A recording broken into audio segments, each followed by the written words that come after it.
How to deal with the competitive market? Well, know thy enemy better than you know thy friend. Yes, know thy enemy better than you know thyself.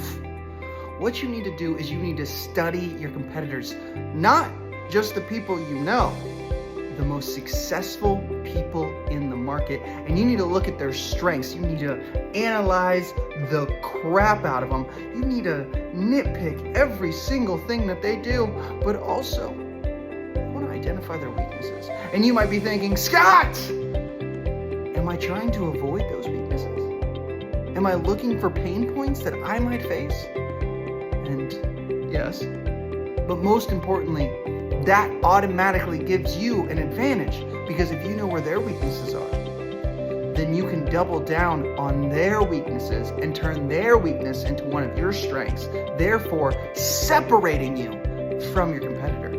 That's why market analysis is so important from both a marketing strategy as well as from a sales strategy, because if you know where you are doing better than them or where they are failing to reach their bar, then you know where your advantages are. You know what your strengths are internally already. That's something that you've already evaluated. You see that their strengths are, and maybe they are more successful than you, but what puts you in a situation where you can still stand out? By being better at their weaknesses.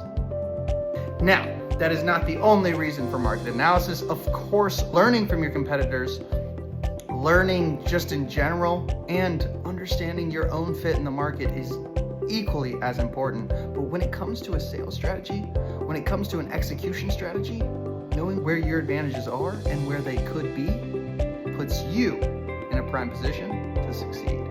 And that is how you handle a competitive landscape. Keep your friends close and your enemies closer.